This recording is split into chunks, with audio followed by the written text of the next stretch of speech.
Hello दोस्तों, नमस्कार। एक बार फिर से हम आप लोग अपने इस YouTube चैनल पर स्वागत करते हैं। मित्रों, जैसा कि आप लोग देख रहे होंगे यहाँ पे हम आज मोस्ट इंपॉर्टेंट 50 क्वेश्चन करने वाले हैं, जो कि बिंदु है हमारे पास। टॉपिक जो है ब्रिटिश काल में भारतीय शिक्षा। ब्रिटिश काल में भारतीय शिक्षा से संबंधित आपके महत्वपूर्ण 50 एमसीक्यू यहाँ पे करने वाले हैं, जो कि आपके नेट जेआरएफ जीडीसी हायर के एग्जामिनेशन के पॉइंट ऑफ व्यू से बहुत ही महत्वपूर्ण होने वाले हैं। तो आइए बिना देरी करते हुए हम लोग देखते हैं यहाँ पे हम लोग 50 ऑब्जेक्टिव टाइप के सवाल कौन कौन से हैं और उनके गेस करने का आप लोग भरसक प्रयास करिएगा। तो इसमें जब से पहला आपका जो है क्वेश्चन है, यहाँ पे देख रहे होंगे कि चार्टर अधिनियम 2013, चार्टर अधिनियम 2013, चार्टर अधिनियम 2013 का शिक्षा से संबंधित प्रमुख प्रावधान क्या था? पहले बताइए।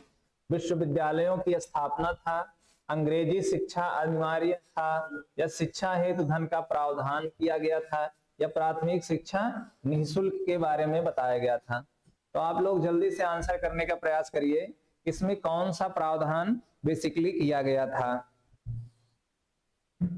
तो चार्टर अधिनियम 1813 का शिक्षा से संबंधित प्रावधान था, उसके अंतर्गत हम लोग जो है compulsory provision of funds for education की बात किया गया था, यानी शिक्षा हेतु धन का प्रावधान किया गया था। इसलिए आपका जो ऑप्शन नंबर सी जो है इसका क्या हो जाएगा? करेक्ट हो जाएगा। आइए हम लोग नेक्स्ट क्वेश्चन देखते हैं। अब क्वेश्चन नंबर 2 है कि मैकाले के मिनट 1835 का मुख्य उद्देश्य क्या था? तो भारतीय भाषाओं का विकास करना था, या तकनीकी शिक्षा का विस्तार करना था, या अंग्रेजी शिक्षा को बढ़ावा देना था, या ग्रामीण शिक्षा से संबंधित था? तो जैसा कि आप लोग जानते हैं, मैकाले जब भारत आया तो उसने अपना जो है अंग्रेजी का वर्चस्व ज्यादा कायम करने का प्रयास किया था। तो इसके अंतर्गत को ध्यान रखते हुए यहाँ पे इसका option number C appropriate answer होगा। अंग्रेजी शिक्षा को बढ़ावा देने का मुख्य उद्देश्य था। अब इस क्वेश्चन को देखते हैं कि डाउनवर्ड फिल्ट्रेशन थियरी किससे संबंधित है? वुड्स डिस्पैच से, या हंटर आयोग से, या मैकाले का मिनट से, या सैडलर आयोग से? तो जल्दी से इसका आंसर करिए। तो इसका जो आंसर होगा वो आपके पास ऑप्शन नंबर सी करेक्ट होगा, मैकाले का मिनट से। डाउनवर्ड फिल्ट्रेशन का जो सिद्धांत दिया था वो मैकाले के मिनट्स में प्राप्त होता है। अब इस तरीके से आगे क्वेश्चन को देखेंगे तो वुड्स डिस्पैच 1854 को किस नाम से जाना जाता है? तो भारतीय शिक्षा संहिता के नाम से जाना जाता है, या आधुनिक शिक्षा का घोषणा पत्र जाना जाता है, या भारतीय शिक्षा का मैग्ना कार्टा कहा जाता है, या शिक्षा अधिनियम कहा जाता है? तो वुड्स डिस्पैच 1854 को हम लोग जो है भारतीय शिक्षा का मैग्ना कार्टा के रूप में ज्यादा जानते हैं। इसलिए ऑप्शन नंबर इसका क्या हो जाएगा? सी करेक्ट हो जाएगा। क्वेश्चन नंबर 5 हमारे पास है, वुड डिस्पैच में किस पर विशेष बल दिया गया था? वुड डिस्पैच में किस पर विशेष बल दिया गया था? पहला ऑप्शन है तकनीकी शिक्षा पे, या प्राथमिक शिक्षा पे, या महिला शिक्षा पे, या उपर्युक्त सभी पे दिया गया था? तो जल्दी से आप लोग आंसर करने का प्रयास करेंगे। तो क्वेश्चन नंबर 5 है, तो जो वुड डिस्पैच है उसने जो है तकनीकी शिक्षा पे भी अपना काम किया था, प्राथमिक शिक्षा से संबंधित भी प्रावधान किया था, और महिलाओं की शिक्षा से भी संबंधित बातचीत किया था। तो इसलिए जो इसका एप्रोप्रिएट आंसर होगा ऑल ऑफ द एबव पे जाएगा, यानी question number option number D इसका क्या होगा? करेक्ट हो जाएगा। नेक्स्ट क्वेश्चन देखते हैं। भारत में विश्वविद्यालय प्रणाली की शुरुआत किस वर्ष हुई? भारत में विश्वविद्यालय प्रणाली की शुरुआत कब हुई? 1854 में हुआ, 1857 में हुआ, 1882 में हुआ, या 1917 में हुआ? इसका जो आंसर होगा ऑप्शन नंबर बी करेक्ट हो जाएगा। 1857 में जो है भारत में विश्वविद्यालय प्रणाली की शुरुआत हुई थी। क्वेश्चन नंबर 7 है कि निम्न में से कौन 1857 विश्वविद्यालय में शामिल नहीं था? 1857 के विश्वविद्यालय में शामिल नहीं था। पहला यानी कौन सा विश्वविद्यालय? मद्रास था, मद्रास नहीं था, या बॉम्बे नहीं था, या कलकत्ता नहीं था, या इलाहाबाद यूनिवर्सिटी नहीं था। तो जैसा कि आप लोग जानते हैं कि सबसे जो शुरुआत में विश्वविद्यालय की स्थापना की गई थी वो इन तीनों की स्थापना की गई थी, मद्रास का भी, बॉम्बे का भी, कलकत्ता विश्वविद्यालय का। जो शामिल नहीं था उसमें वो आपका ये ऑप्शन नंबर डी जो इलाहाबाद विश्वविद्यालय है वो 1857 के जो आपके पास वो बनाया गया था आयोग, उसमें जो है ये सम्मिलित नहीं था, इसलिए यहाँ पे ऑप्शन नंबर आपका डी करेक्ट हो जाएगा। अब क्वेश्चन नंबर 8 में देखते हैं कि इलाहाबाद विश्वविद्यालय की स्थापना कब हुई थी? इलाहाबाद विश्वविद्यालय की स्थापना कब हुई थी? 1857, 1882, 1887 या 1917। तो इलाहाबाद विश्वविद्यालय की स्थापना जो है सी ऑप्शन करेक्ट होगा, 1887 में किया गया था, 1887 में किया गया था। नेक्स्ट क्वेश्चन है 9, हंटर आयोग 1882 का मुख्य फोकस क्या था? पहला विश्वविद्यालय शिक्षा पे था, या तकनीकी शिक्षा पे था, या प्राथमिक शिक्षा पे था, या उच्च माध्यमिक शिक्षा पे था? तो जो हंटर आयोग था, आप लोग जल्दी से आंसर करने का प्रयास करिए। 9 का बताइए, इसमें विश्वविद्यालय शिक्षा, या तकनीकी शिक्षा, प्राथमिक शिक्षा, या उच्च माध्यमिक शिक्षा? अगर हंटर आयोग 1882 का मुख्य फोकस के रूप में अगर आपसे प्रश्न पूछता है तो ये प्राइमरी लेवल पे काम अच्छा किया था, तो यानी इसका जो ऑप्शन नंबर सी क्या होगा, इसका करेक्ट हो जाएगा। तो प्राथमिक शिक्षा पर इसका मुख्य फोकस था। क्वेश्चन नंबर 10 है कि सैडलर आयोग 1917 से 19 किसके अध्ययन हेतु गठित किया गया था?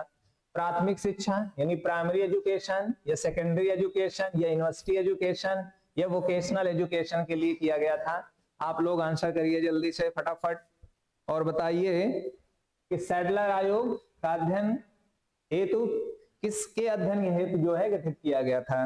क्वेश्चन नंबर 10 था जो ये सबसे पहले आपका जो है विश्वविद्यालय शिक्षा पे यानी हायर एजुकेशन पे बात किया था सैडलर आयोग, ठीक है। यहाँ पे सैडलर आयोग की मुख्य सिफारिश क्या थी? इंटरमीडिएट शिक्षा की शुरुआत, अंग्रेजी हटाना, अनिवार्य शिक्षा, या तकनीकी शिक्षा? तो जल्दी से आप बताएंगे। क्वेश्चन नंबर 11, क्वेश्चन नंबर 11 का जो है जो करेक्ट ऑप्शन होगा उसके अंतर्गत जो हायर एजुकेशन के अंतर्गत वो इंटरमीडिएट के भी शिक्षा पे बातचीत उसने किया था सैडलर आयोग ने, इसलिए इसका एप्रोप्रिएट आंसर होगा इंटरमीडिएट शिक्षा की शुरुआत की बात सैडलर आयोग के अंतर्गत किया गया था। क्वेश्चन नंबर 12 देखेंगे तो वर्धा शिक्षा योजना 1937 का मूल आधार क्या था? जैसा कि आप लोग जानते हैं वर्धा शिक्षा जो है महात्मा गांधी से संबंधित था, इन्होंने वर्धा में जो है अपना एक स्पीच दिया था, तो उसके अंतर्गत जो बात थी कि वर्धा शिक्षा योजना का मूल आधार क्या था? पुस्तकीय ज्ञान, या हस्तकला आधारित शिक्षा, या अंग्रेजी शिक्षा, या परीक्षा केंद्रित शिक्षा? तो जैसा कि आप लोग जानते हैं महात्मा गांधी जी ने जो है अपने बुनियादी शिक्षा की बात की थी वर्धा में और 1937 में, तो इसलिए ये जो है स्किल कौशल पे जो है अपना ज्यादा फोकस किया था। इसका जो ऑप्शन होगा क्राफ्ट बेस्ड एजुकेशन की बात किया था, यानी हस्तकला आधारित शिक्षा की बातचीत सर्वप्रथम महात्मा गांधी जी ने वहां पे किया था। वर्धा योजना किस विचारधारा पे आधारित थी? पाश्चात्य पे थी, या समाजवादी पे थी, या गांधीवादी उदारवादी? तो इसका ऑप्शन तो आप लोग जान ही गए होंगे, ऑप्शन नंबर सी यानी गांधीयन विचारधारा पे आधारित थी। क्वेश्चन नंबर 14, ब्रिटिश काल में शिक्षा का माध्यम मुख्यतः क्या था? मातृभाषा था, या संस्कृत था, या फारसी था, या अंग्रेजी था? तो जैसा कि आप लोग जानते हैं लॉर्ड मैकाले के समय में अंग्रेजी सबसे ज्यादा एप्रोप्रिएट किया गया था, यानी उस पर इन्हांसमेंट ज्यादा किया गया था। तो माध्यम जो आपसे अगर पूछा जाता है ब्रिटिश काल में तो आपका इंग्लिश माना जाएगा, ठीक है। क्वेश्चन नंबर 15 है, निम्न में से कौन ब्रिटिश शिक्षा का नकारात्मक प्रभाव था? पहला वैज्ञानिक दृष्टिकोण, दूसरा राष्ट्रीय चेतना, बेरोजगारी, या आधुनिकता? निम्न में से कौन ब्रिटिश शिक्षा का नकारात्मक प्रभाव था? जल्दी से आप बताइए। 15।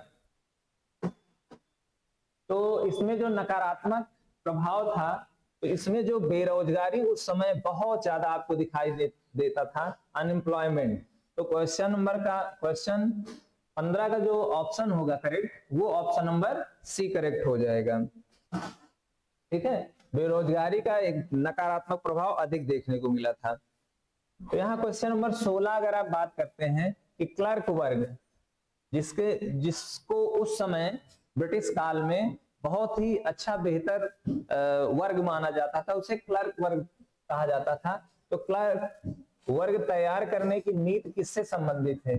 हंटर आयोग में था, या मैकाले की नीति में था, या वुड्स डिस्पैच में था, या सेटलर आयोग में था? इसका जो एप्रोप्रिएट आंसर होगा वो होगा आपके पास ऑप्शन नंबर बी, मैकाले की नीति।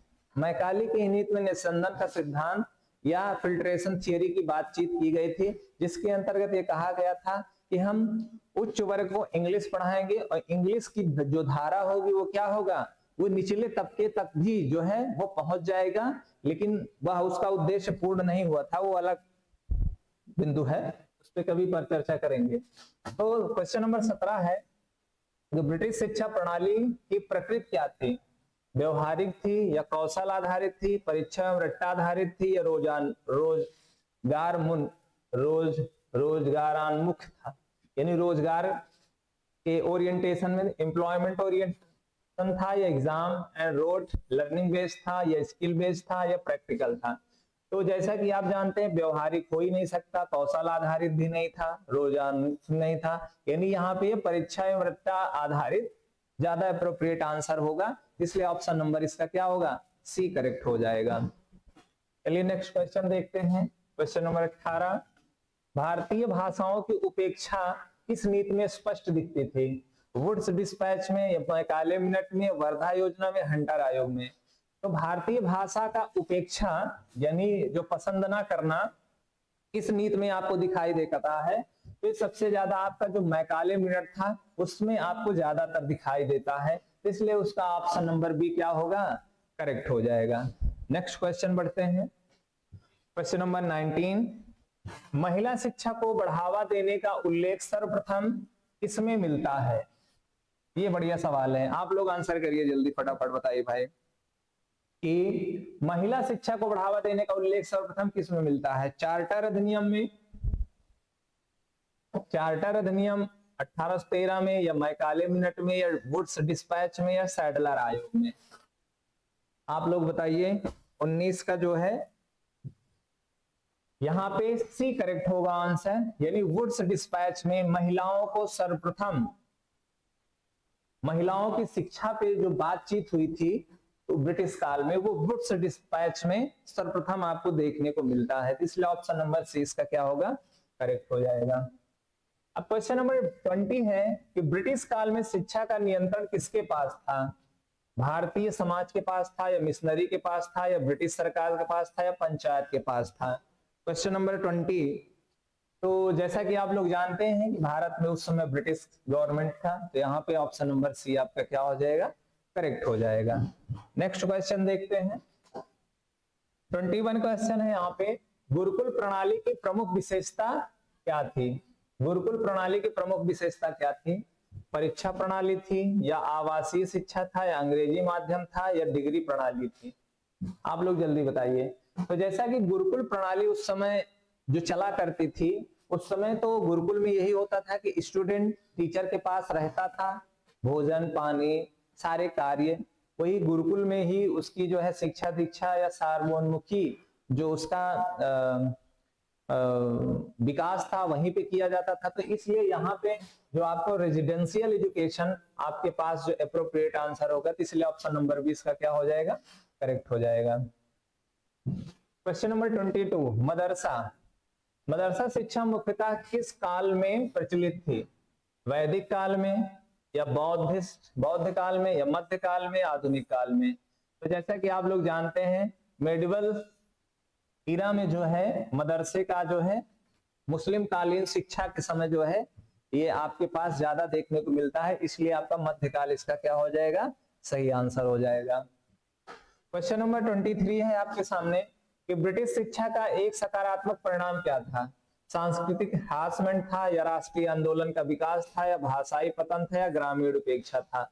इसका आंसर आप लोग करिए जल्दी से। 23 का ऑप्शन जो है, ब्रिटिश शिक्षा का एक सकारात्मक परिणाम यही था कि ग्रोथ ऑफ नेशनल मूवमेंट, ये सबसे ज्यादा आपको मुख्य रूप से दिखाई दिया था, क्योंकि उस समय आपका जो है ब्रिटिश कालीन में राष्ट्रीय आंदोलन का एक विकास होने के नाते ही हम लोग स्वतंत्र हो पाए हैं और आज इस स्थिति में हम लोग जी पा रहे हैं। क्वेश्चन नंबर 24 है, अंग्रेजी शिक्षा भारतीयों को शासक वर्ग का सहायक बनाएंगी, यह विचार किसका था? तो ये एक कथन है कि अंग्रेजी शिक्षा भारतीयों को शासक वर्ग का सहायक बनाएंगी, ये किसका कथन है? गांधी का है, या टैगोर का है, या मैकाले का है, या नेहरू का है? तो 24 का आंसर आप लोग करेंगे। तो जैसा कि यहाँ पे अंग्रेजी शिक्षा को ज्यादा प्रमोशन किया गया है, तो ये किसने किया था? तो सर्वप्रथम भारत में मैकाले साहब ने जो है अंग्रेजी भाषा का सबसे ज्यादा अधिक इनहेंसमेंट किया था, प्रमोशन किया था, इसलिए ऑप्शन नंबर सी इसका करेक्ट हो जाएगा। क्वेश्चन नंबर 25 है कि तकनीकी शिक्षा की उपेक्षा का कारण क्या था? धन की कमी, लैक ऑफ फंड्स, भारतीय विरोध, इंडियन अपोजिशन, प्रशासनिक जरूरतें, एडमिनिस्ट्रेटिव नीड्स, सामाजिक कारण, सोशल रीजन। तो 25 तकनीकी शिक्षा की उपेक्षा का कारण क्या था, जल्दी से बताइए। तो इसमें आप जो है देखेंगे कि वहां पे प्रशासन बहुत ही ज्यादा इधर उधर की थी, यानी ब्रिटिश कालीन समय में जो है तकनीकी शिक्षा की उपेक्षा का प्रमुख कारण था उसका प्रशासनिक स्तर सही ना होना। ठीक है, तो इसलिए इसका ऑप्शन नंबर सी करेक्ट हो जाएगा। तो आज हम लोग ब्रिटिश कालीन शिक्षा से रिलेटेड जो कुछ क्वेश्चन थे, जो महत्वपूर्ण क्वेश्चन थे, और हम आज यहीं तक रखते हैं। फिर 25 के आगे हम लोग और बढ़िया बेहतरीन सवाल आपके सामने 25 क्वेश्चन लेके आएंगे, जो कि अगले लेक्चर में आपको प्रोवाइड करेंगे। तब तक के लिए मित्रों आप लोग अपना ध्यान रखें, और अगर चैनल पर नए हो, अभी तक आप बने हैं, तो चैनल को प्लीज सब्सक्राइब कर लीजिए और बेल आइकन को प्रेस कर लीजिए, जिससे कि हमारे जो इस तरीके के वीडियोस हैं आप तक आराम से पहुंचते रहें। तब तक के लिए मित्रों जय हिंद, जय भारत।